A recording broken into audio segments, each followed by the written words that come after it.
Hey, what's going on, guys? Welcome back. Thank you so much for clicking on the video. In today's video, we will be taking a deep dive into this god tier Blasphemous blade build. S tier category, the best weapons, items, and talismans to use. The Blasphemous blade definitely deserves a spot in the top 3 best weapons in Elden Ring. This weapon is best utilized on faith builds, and in today's video, I'm going to show you one of the strongest strength and faith-based builds that focus around this weapon and give you the most amount of damage possible. Like most of the other best in slot weapons in Elden Ring, the weapon skill on this greatsword is the reason why it's top tier. The Blasphemous blade is the sacred sword of Rykard, Lord of Blasphemy.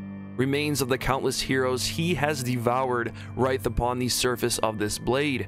Now they share the same blood, bound together as family. One of the other great things about this weapon, HP is restored upon defeating an enemy.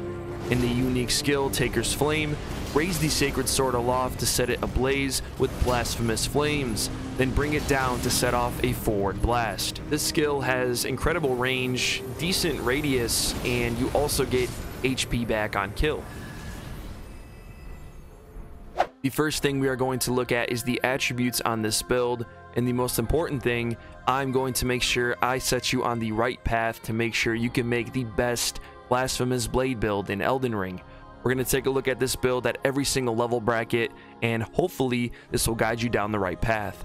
Just so you guys know, I started my journey with the warrior class, so my starting attributes may be different from yours, but keep in mind these same principles are going to apply. Once you start the game and eventually reach level 50, your attributes could look something like this.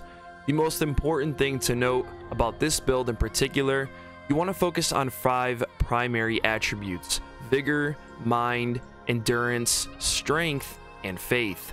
Around level 100, your attributes could look something like this. For vigor, we have 35. Keep in mind, HP is extremely important for a game like this. Mind, the more focus points we have, the more we can take advantage of the Taker's Flame weapon skill.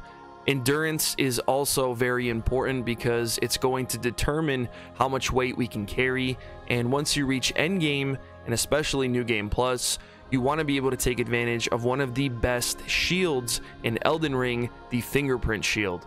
We have strength at 35, which is going to determine our overall physical melee damage, and we have faith at 30. At level 150, we increased our HP to 50.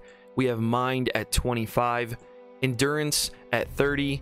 Keep in mind, around this particular level, you may need to use the Great Jar's Talisman to increase your equipment load, but we are going to keep making our character stronger. You want to make sure you have at least 50 strength so you can wield the Fingerprint shield, and we have faith at 40. I have to say this build really shines at level 55 because you pretty much have everything that you need.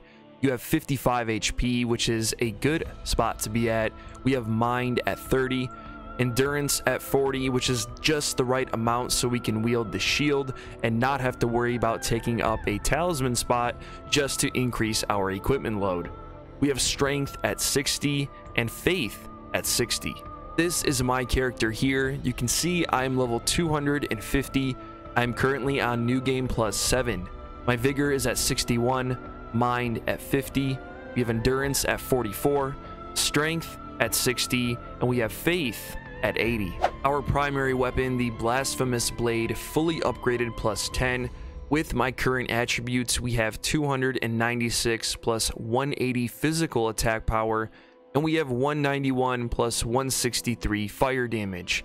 This weapon scales evenly with both strength and dexterity, and we have B tier faith scaling. Attributes required to wield this weapon and use it to its full potential, you need at least 22 strength, 15 dexterity, and 21 faith. We are also using a shield on this build, the best shield in Elden Ring, for an extra line of defense. We have the Fingerprint stone shield fully upgraded plus 25. You can see here it scales incredibly with strength. And the main reason why this shield is the best option in this game is the guarded damage negation. We have 100 physical damage negation, 77 magic damage, fire damage 81 damage negation, lightning 79, holy 75, and we have a 90 guard boost. This shield is definitely an endgame item, but trust me, it is going to give you the absolute most amount of defense possible. Just in case, you guys, if you want to be able to take advantage of the Taker's Flame skill while using the shield, you have to make sure you equip the no skill Ash of War on your shield. This is going to allow you to use Taker's Flame and at the same time block if you need to. Since this is a faith build, you want to make sure you have a sacred seal.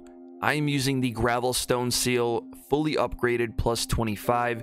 You can see here we have S tier faith scaling, and the passive effect, we get a boost to Dragon Cult incantations. The first incantation we are using is Golden Vow, which gives us 15% offense and defense. We also have Flame Grant Me Strength, which gives us an additional 20% physical and fire affinity attack power. This works especially well with the Blasphemous Blade. We also have Blessing of the Erd Tree, which is going to give us HP over time. And we also have some incantations that are going to do some damage to our enemies.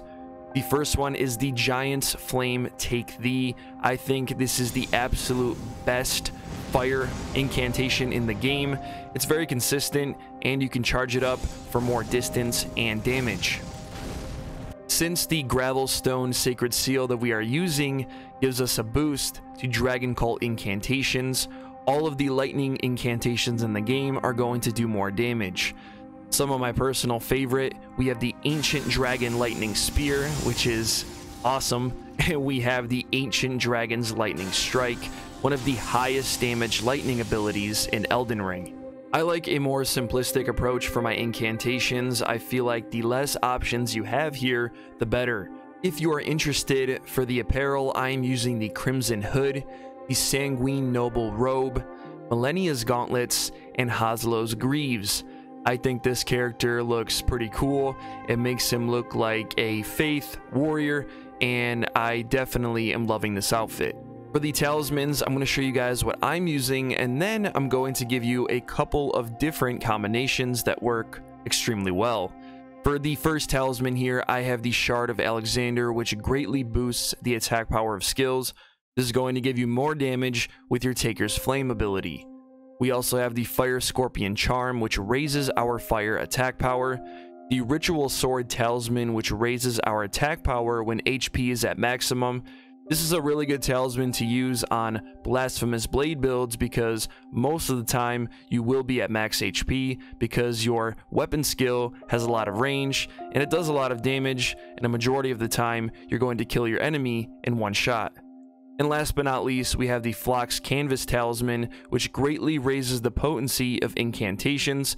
This talisman gives us more damage with our damage incantations, for example, the Giant's Flame Take Thee and the lightning abilities. This next talisman combination is great for anybody that just wants to focus on the Taker's Flame ability. Your primary source of damage is going to be the Blasphemous Blade. We have the Shard of Alexander, which greatly boosts the attack power of skills, the Fire Scorpion Charm to raise our fire attack.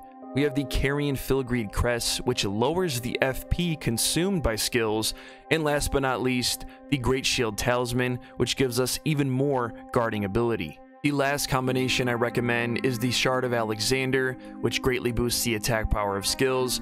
The Carrion Filigree Crest, which lowers FP consumed by skills, pairs very nicely with the Ancestral Spirit's Horn, which restores FP upon defeating enemies.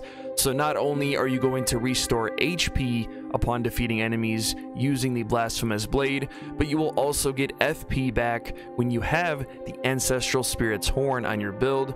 And last but not least, this build would not be complete without the Fire Scorpion Charm, which raises our fire attack. Last but not least, for my Wondrous Physic mix, I am using the Flame Shrouding Crag tier, which temporarily boosts my fire attacks, and we have the Faith Knot Crystal tier, which temporarily boosts faith. Well, that is the build, you guys. Thank you so much for clicking on the video today. If you missed my last build video, I did a God tier Moonveil Katana build. Definitely don't want to miss out on that one. I'm going to put a link at the top of the screen right now. If you found this video helpful in any way, shape, or form, a thumbs up would be very much appreciated. It really helps the channel grow. If you want to see more videos just like this one in the future, make sure you subscribe, become a part of the family, and I will see you in the next video. Thanks again.